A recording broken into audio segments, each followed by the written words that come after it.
Here is Steve Bannon being purple. You'll never shut me up. They'll have to kill me first. I have not yet begun to fight.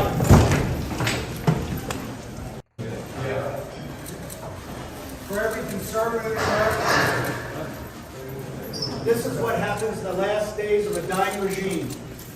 They will never shut me up. They'll have to kill me first. I have not yet begun to fight. I mean, it could be a dying regime, and you can still totally be fucking guilty, dude. Last days of a dying regime. They will never shut me up. They'll have to kill me first. I have not yet begun to fight. Lock him up. Lock him up. Lock him up. For more on this, the CBS News legal contributor, Keir Dougal. Keir, great to see you. So, Steve Bannon has been charged with money laundering, conspiracy, and fraud. What legal consequences could he be facing? And are his lawyers arguing that this could be a case of double jeopardy? Is not. Yeah, so the consequences are potentially severe if he's convicted. He's looking at years of time in prison. Certainly, there are questions right now, Okay, so there's like a horn or something blowing. Maybe there was a phone vibrating, but it kind of sounded like the first notes of Shania Twain kicking in. That was almost like, let's go, girls. Questions right now about double jeopardy issues because of an old particularity of New York state law. But I don't believe there are going to be effective or valid double jeopardy arguments that Bannon can employ here. I think he's in the soup.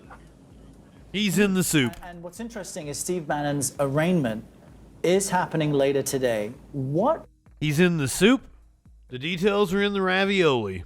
Do you expect his plea will be, and why? There is, a presidential pardon doesn't cover state crimes. So what do you expect his next move here to be?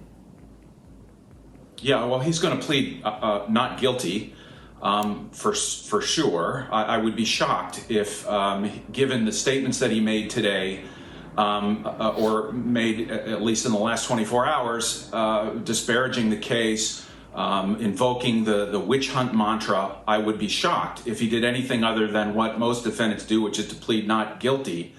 And then, the case will grind on through discovery and perhaps motion practice, and then there will be a trial in front of a jury. He fucked. I would expect, which is sort of what we're going to be watching for. And so, Keir, having looked over what we know now, and that could be fun if they allow cameras in. That I don't know what the laws are in New York, but usually on the state level, it is like a judge's discretion of whether to allow cameras in or not. So we could possibly get a Bannon trial on television. That would be fun. Now, do you feel like the state's case against him then is pretty strong? Yeah, so I've taken a pass of the indictment. It is detailed.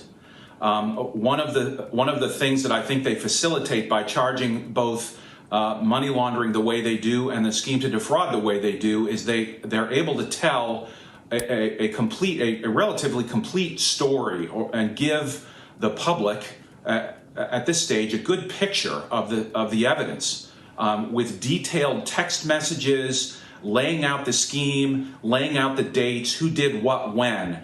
That is not the way prosecutors always have to proceed. They can simply state a simple charge, but here we have a speaking indictment, which I think does two things. It informs us, but it also will facilitate their ability to get the full story that they want to tell in front of this jury in the courtroom. Mm. Yeah. Interesting stuff. So yeah, interesting. You mentioned this earlier, but what steps can you expect both prosecutors and Steve Bannon to take following today's arraignment? Yeah, so there'll be questions about bail. There'll be some questions about discovery. You Do we have an update? Did he get assigned to bond? Control over the statements that the lawyers will be making in the case. I'm sure that the prosecutors will be speaking only in court, but there's a risk when a defendant or his lawyers are out in front of a microphone of tainting a jury. And so, when we have comments like, this is phony, this is a witch hunt, it has the ability to skew the jury. And the thing that's really important to remember is when you make claims like the charges are phony and this is a government, persecuting me, you have to remember that for over 200 years we have trials by jury of your peers that are picked for their neutrality, picked for their independence. If you have bias, you're removed. And that's what distinguishes us as a country from places like North Korea or Russia. Here, the government can't just say you're guilty and then put you in jail. They have to prove it by a very high standard to a jury. So, this set of arguments from Bannon that it's phony, I hope the judge takes control of this, because honestly, I think he's blowing smoke, and I don't think it's helpful. And as Tanya had said earlier, you can simply follow the money as prosecutors do in cases like this, and say you claimed one thing and the money went elsewhere. So we'll see what a jury may think of that. Keir Dougall, thank you very much for joining us today. I mean, it looks like he's out. Like the judge made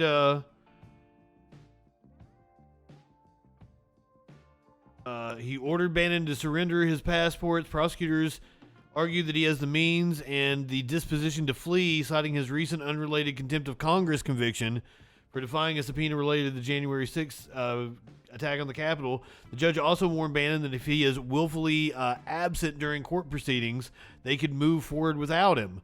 So, I guess he's out.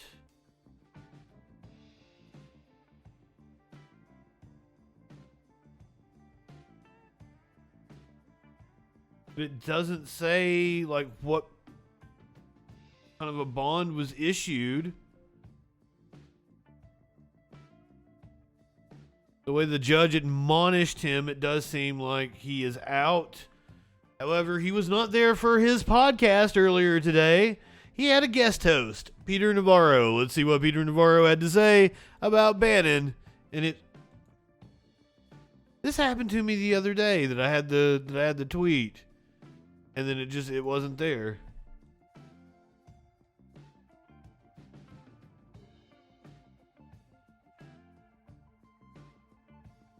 Weird shit happening with the Twitter. See, that's the video I had, I thought.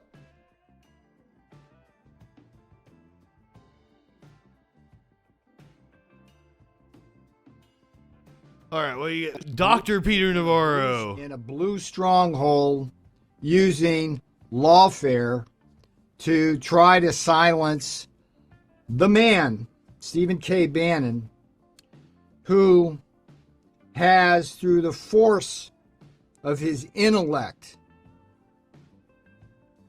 taken this show to the #1 podcast and show in politics in the world.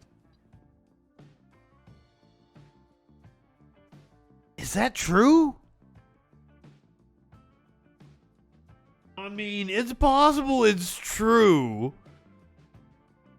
Just because there's so many other left, center, left podcasts that fracture the audience, but #1 podcast, and it's not Pod Save America or some shit.